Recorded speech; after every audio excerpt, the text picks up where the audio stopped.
tolerant of this federal nanny state. And I would say it's time to end this tolerance of the government telling us what to do every single minute of the day.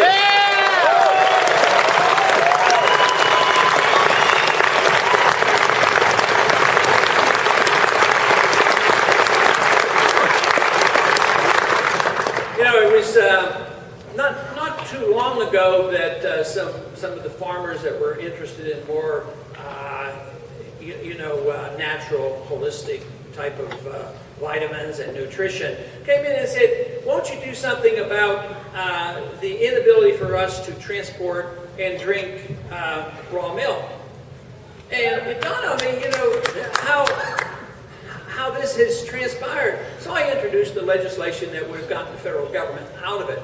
But when did this happen, when all of a sudden the federal government tells you whether or not you can drink raw milk or not? They're always thinking, well, my suggestion is, and I was raised in a dairy, my dad would probably be a little confused by this argument, but if you want to drink raw milk, I say drink raw milk and let you decide what's good for you and what's not. Yeah.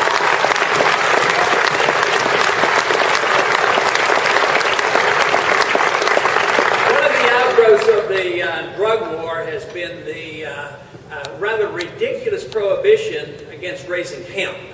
Now, hemp is a really dangerous product because if you decide to smoke it and you want to get high, you need a cigarette as big as a phone pole. But nevertheless, what we do is we ban hemp, a commercial product, can make thousands of different products, which has been legal in this country since colonial days up until World War II, but then because of all the fanfare with the drug war, say, now, sort of looks like marijuana, we better not do this, let's get it off the market. So when they so the hemp goes to Canada, and we buy products back from Canada, so the jobs go to Canada, it hurts our farmers here. But it just happens that hemp can produce ethanol. Now, I'm not positive the market would vote for ethanol at all. It might. But if you compare hemp to corn, hemp's a lot better. So what do? We subsidize the corn and abolish and ban the growing of hemp. We have a government, and we have an understanding that is really upside down. And thank goodness for people like you, or I would just don't know what I would do.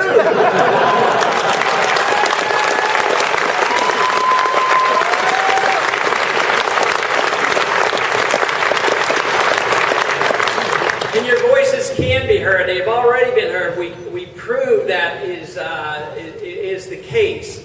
And it just means that our numbers have to grow, our efforts have to grow, our determination has to grow. We have to become more creative. We have to understand the arguments and the debate better. And believe me, there's a vacuum out there.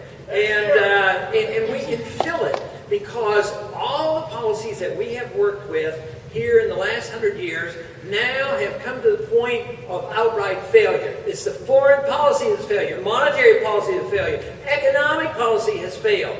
And they're looking for something new, but so far all they're doing is more of the same. The deeper the hole gets, the more they dig. And I would say let's start filling up that hole and let's build a pyramid toward liberty. Yeah.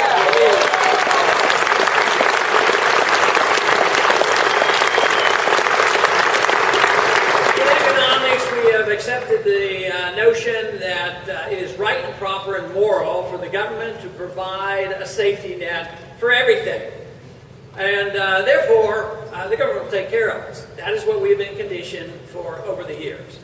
And that caused what I see in a very generalized term is moral hazard. Oh yeah, the government will take care of us. They provide insurance. They'll take care of our health care. They'll take care of our education. And everybody makes this assumption. They'll take care of us in our old age and provide all these benefits. But what we need is the reintroduction of the notion of the morality of self-reliance and responsibility. That is what we need.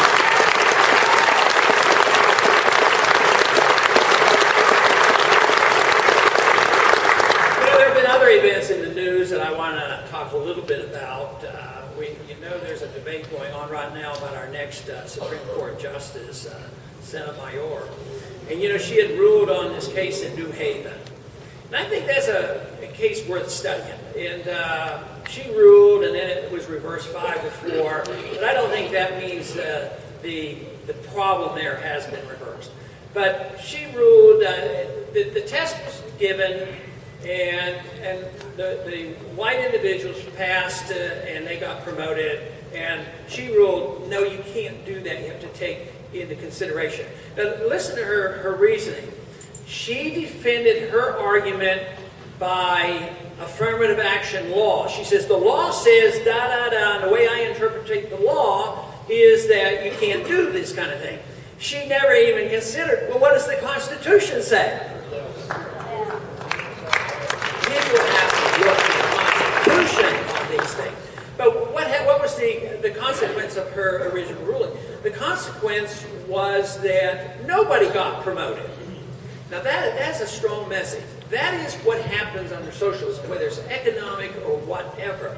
Nobody gets promoted. Nobody moves up. Everybody is lower. Educational standards are moved down. Economic benefits are moved down. We become more equal. Equal in poverty is what's happening. So let's return to the belief that we should be rewarded for our efforts and that we are allowed to keep the fruits of our labor.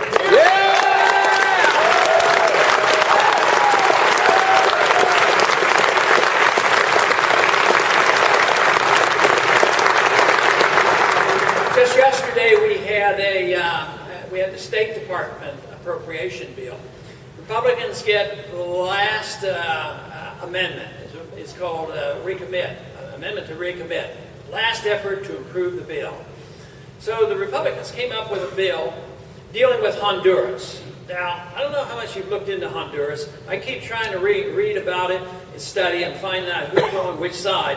And I've just talked to two individuals this week who are American Hondurans and who have just come back from Honduras. And they were trying to give me some insight. But the way I see it right now is that there was an army coup. And the government, of course, was left-leaning, and the president was friends of Chavez. So it seems to suggest maybe we didn't like, or maybe we would have endorsed the coup because we don't like Chavez. But the president announced, we need to reinstate. The president was just kicked out. So is that a cover? Or could it be that what is really happening is that our 1,000+ troops that we have down there, the economic aid we send down there, the military aid that we send down there, all had an influence in the coup. I suspect that that's a great possibility. Now, yesterday, the Republicans decided to make their point. So they decided to take money out of OAS, Organization of American States, which is not exactly